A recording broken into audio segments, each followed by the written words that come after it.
for some, as well as the Nautilus, but not a whole lot when you're running that Lucian Pantheon I'm not convinced by the Pantheon. They now have a melee top laner and a melee mid laner. Their turret taking ability is 0. Sure, they can pull off some ganks, but this is a team fight, a pick comp, but nothing else. There is no way for them to actually siege, so they're going to be pretty narrow team comp-wise, and I worry about how they're going to be able to play out this game, barring the cheese factor of Pantheon mid. Yeah, seems like Chaser's going to have to do a hell of a lot of work to help get his team ahead. And even so, we saw in the last game, it didn't work out. We'll see if it does in this one. Game 2, Longzhu versus ROX Tigers, coming up in just a few seconds.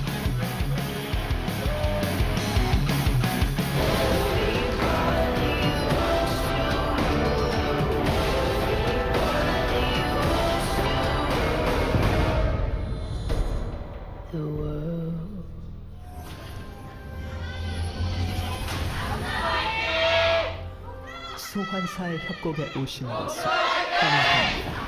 All right, back on the rift for Game 2. Match point for Longzhu, who want to tie up this series and take us to Game 3. ROX, after a bit of a shaky performance, looking to 2-0 as they did the last time these two teams fought. Longzhu have been known to pull off weird picks. We saw them in their last series pick Zed into Lissandra. That was a questionable one for Frozen. Now we see Pantheon mid as a blind pick. This isn't a counter pick to Fiora. That's a spot we've seen it. Huni was doing that over in the EULCS last weekend. To great success, actually maxed Heartseeker Strike first and was blowing people up. But in the mid lane, Pantheon has the highest base move speed in the game, but doesn't have a lot of range wave clear. Has to overextend to trade. Overextending against Peanut, good luck with that. And it's a very risky pick, and Kuro realized it's probably going to be Pantheon mid, maybe Nautilus. All he needs to do is wave clear and be safe. And Victor, pretty uninteractive when it comes to wave. He's going to stand back, going to throw out a wave. Maybe it'll kill all the back minions, maybe it won't. But he's not going to be in position to die, especially with cleanse. Yeah, this is going to be interesting for Coco. We'll see how he decides to play this one. I'm assuming, yeah, it's just going to be a lot of chip damage. But the second power shield comes through in time to block the spear shot. He seems more than happy to just go ahead and farm up these minions while he can.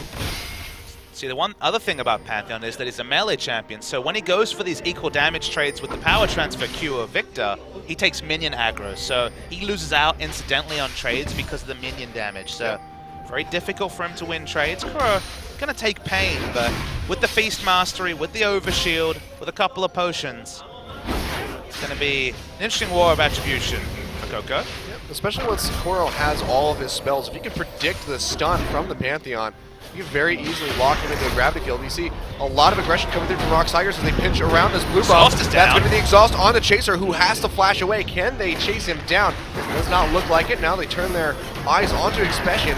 Can he get out in time? Gorilla, of course, not taking that pillar, took the chomp. Cannot lock him into the jungle, so both will be able to walk out of here. Overall, it's a flash down on Chaser and the exhaust down on Gorilla. There's some really weird pathing by Longzhu. They were playing to their weaker side instead of actually jungling around the bot side. Very greedy. They didn't start those camps. It took a long time to finish them, were thusly punished.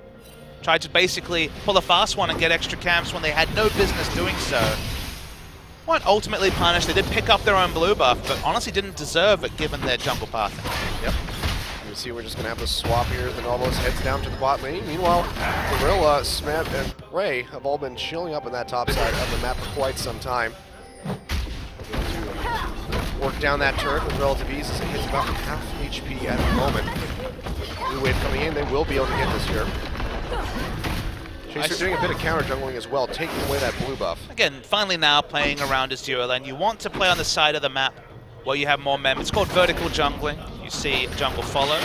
You own the bot side of this jungle because ROX Tigers initiated the lane swap. They went top, so the bot side jungle is yours. The top side jungle is the enemy's. There's a heavy penalty on this patch for red side lane swapping because, of course, now you lose dragon control. With the dragon buffs, you have to feel like the Dragon for Rift Herald trade, which with the state of dragon in the previous patches was, 50-50, if that. Now is pretty landslide in the advantage of the team controlling the bot side, so you'd never want to give up dragon control. Yep. And so far Longzhu haven't been able to set anything up, of course, very early in the game. Yeah. Chaser does take away the Scuttle Crab down there, which denies that mark from Peanut. So that's good on him. We'll see if Peanut, he's going for the Skirmisher Saber here rather than the tracking knife that we've seen all too often from our junglers the last 2 days. Lane is actually in a really poor position for Kuro, no mana, so it's going to be denied. So CS advantage building up for Pantheon. Quite significantly, 10 CS, 11 CS now, just 4.5 minutes. Pretty good for Coco so far. Of course, Kuro not going to be able to farm nearly as effectively until he hits about level 7 or 8, I believe. Well, I mean, it's actually early levels. People kind of misunderstood Victor's wave clear pre-finishing his hex core upgrade. It's actually pretty poor. Yeah. Doesn't take out anything with any sort of reliability.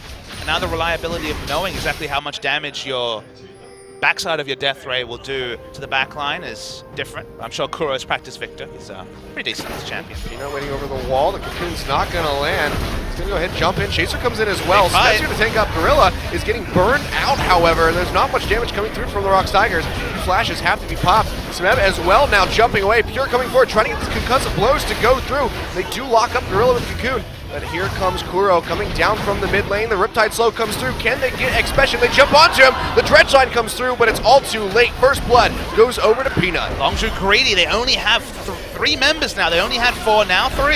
Yeah, stuck under the tower. They have to play this quite perfectly, and they do. They take out Coco. Smeb going in deep for the kill, and fantastic juggling here by Kuro, but he's got to back out of here. The teleport coming through, his Expedition is already respawned. Flash over the wall for Kuro should keep him alive, and the rest of ROX just have to hightail it out, get back to the safety of their towers.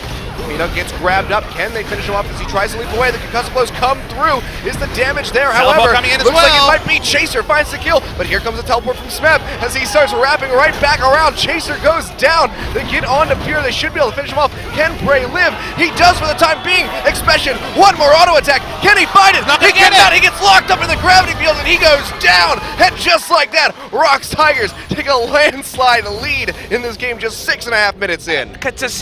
Complete catastrophe of shot calling for Longzhu. There was no way for Fury to ever respond to that situation. He was slowly pushing up top lane. They were always going to be outnumbered. And in the world's most elongated level 2 to level 4 fight, ROX always had the number advantage. They were always going to come out to some degree ahead. But Longzhu kept fighting and ended up losing 4 members over the course of this fight. Yeah, the roam down from Kuro, just making Just watch the minimap. There's nothing Lucian can do. He's calling frantically, I'm sure Fury's saying, I can't get there. There's no way for me to be there. Have you ever seen an aggressive turret dive with the Victor W 5 minutes into the game? But here it is, a 3-man stun traffic cone as well. It's ludicrous. I don't know how Smeb managed to juggle the turret aggro like he does.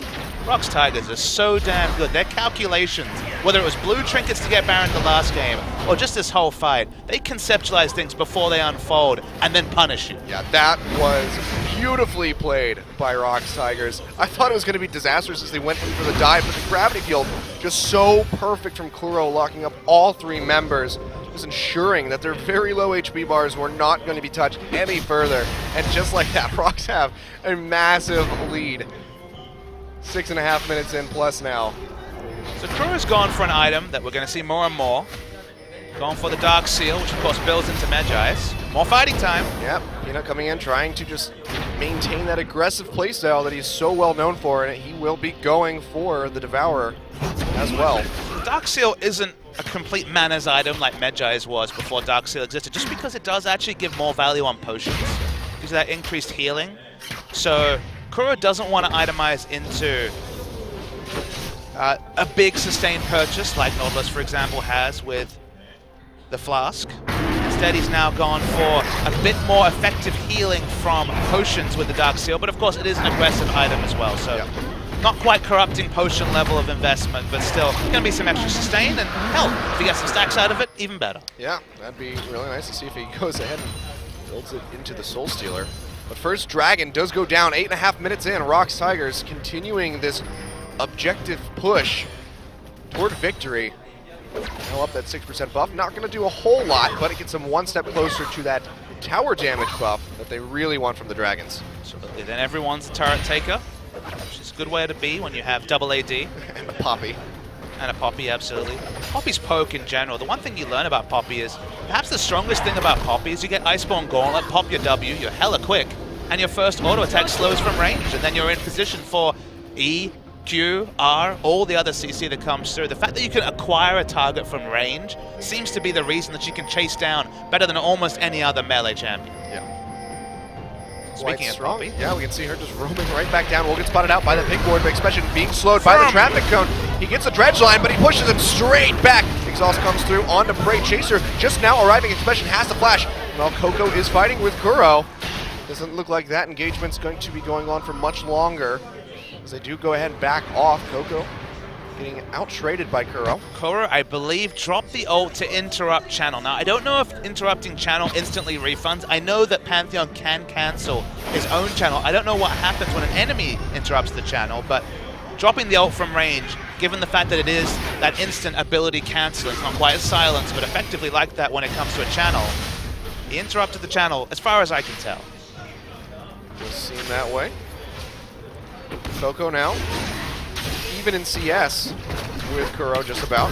And ROX just continuing to make moves here, going for the Rift Herald.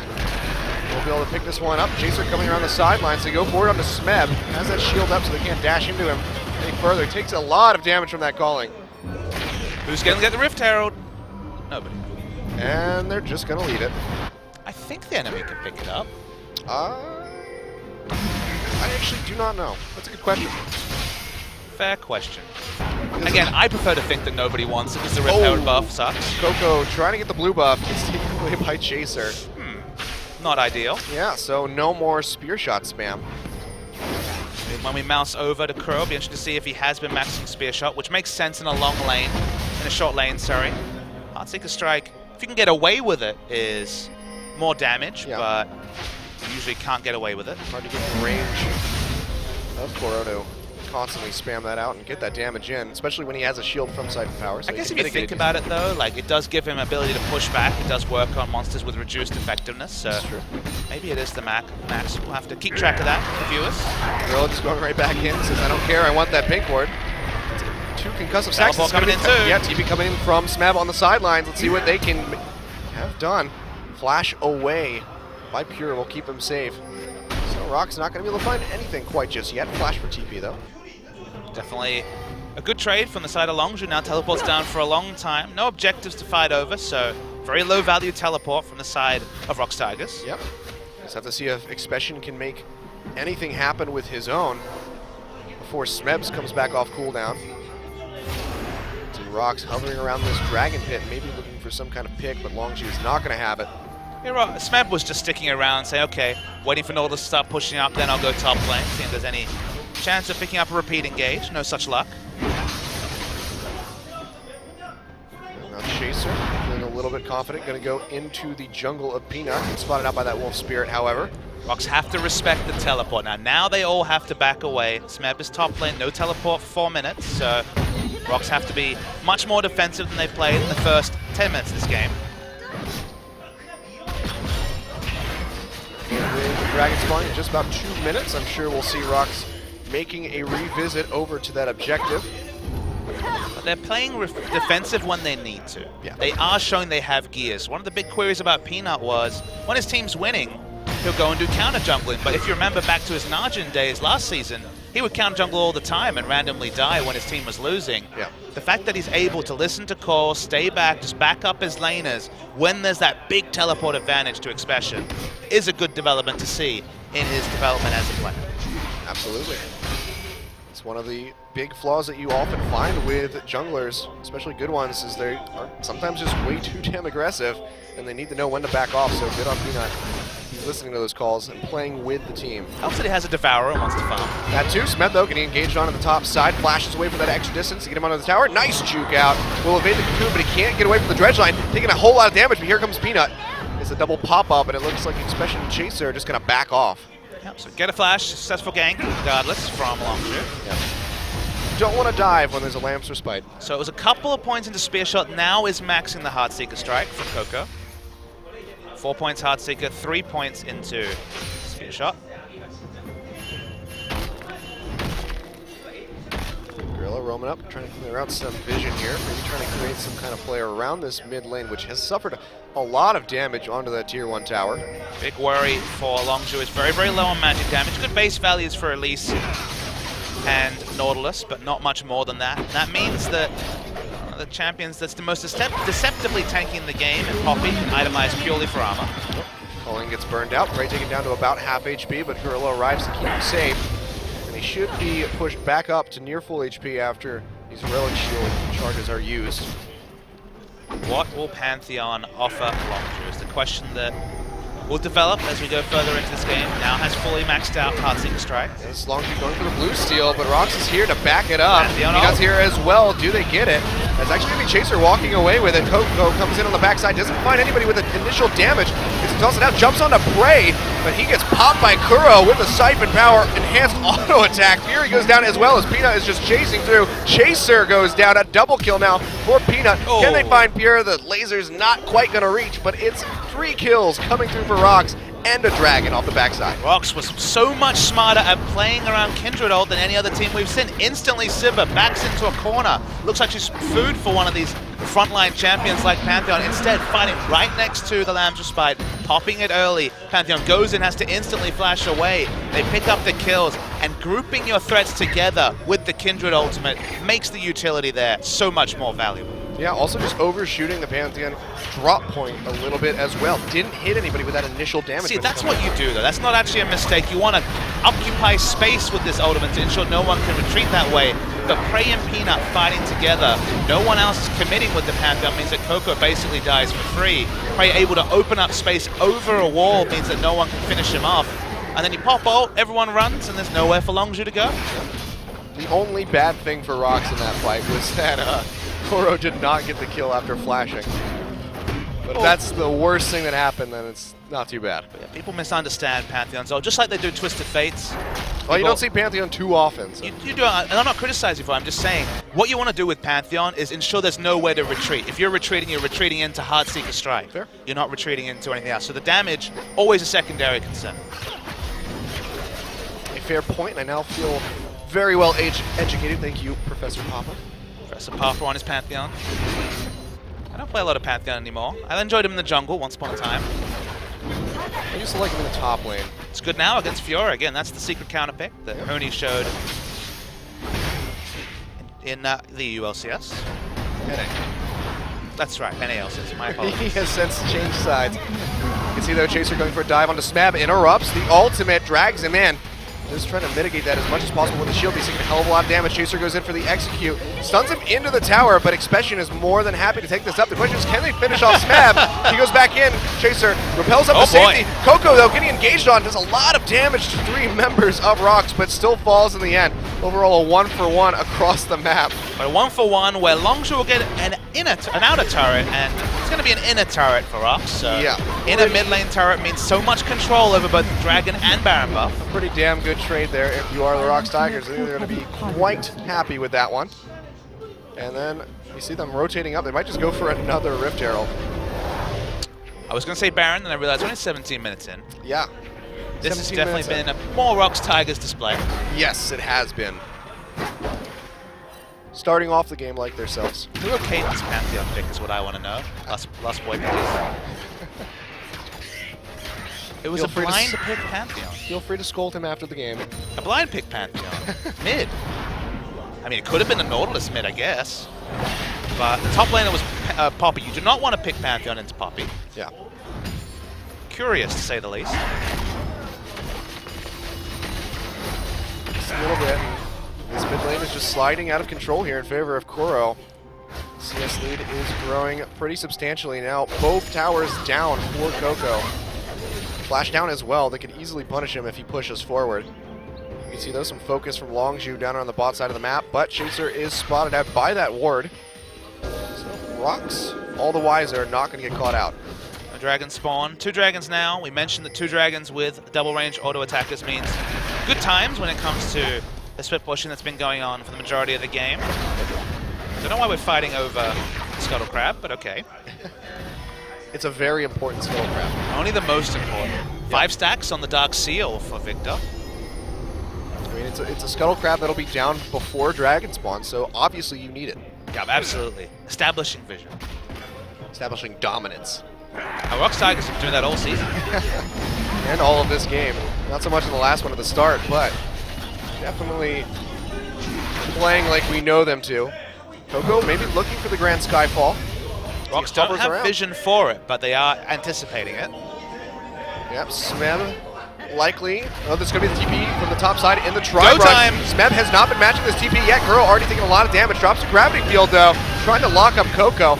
Here comes Peanut from the top side. The tower goes down, so they're now free to go in. Coco gets stunned into the wall. That Hex Trigger Shield not going to save his life. Prey takes him down. Chaser has to flash out. So it looks like he still may go down for this one. Peanut does finish him off. Expression on the run around the other side of this tier 2 top. Does Peanut have the damage? They're just going to turn right back on him. Lamb's Spike comes through. He gets stunned up. Can his team protect him? The dredge line comes through. They do finish him off. It's Fury who gets that kill. He gets exhausted out, and Expression stunned into the wall. Has to flash over to safety. Don't think they can chase, but Kuro finishes off Fury all the same. And the 2 remaining members of Longzhu have to run back into the base. And with the wave right there, ROX are just going to take a second tier 2. And ROX tried everything. Pantheon ult, instant Nautilus ult, Pantheon ult, achieved nothing, died instantly out of the ult. 0-4-0, losing in CS.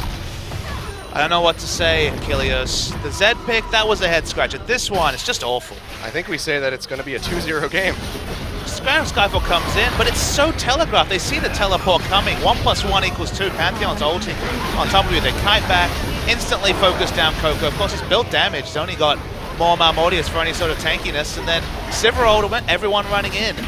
If this is a no escape AD carry, if it's an Ashe, you can kind of understand the Pantheon. Yep. But Sivir's going to press ult. She has the spell shield for a stun.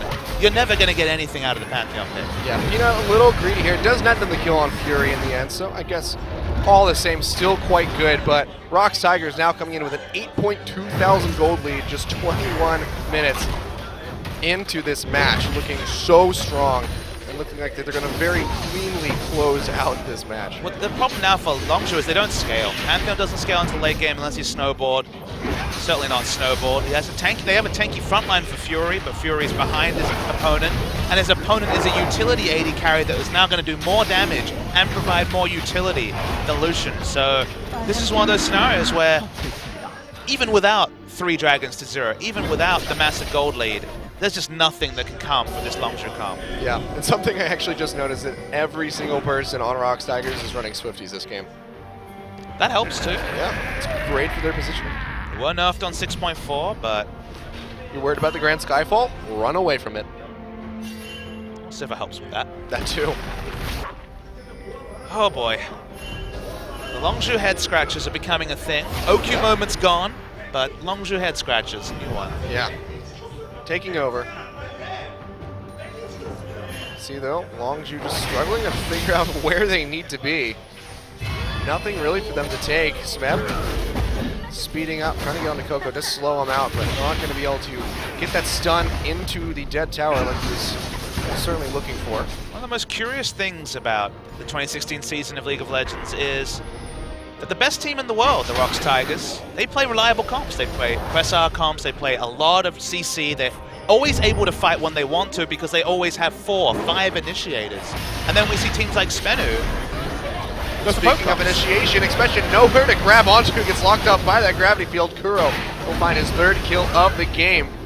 And more than likely, ROX is going to find their 3rd tier 2 tower in this top side of the map. How many games have we seen 2 teams that can't start fights because they don't have the tools?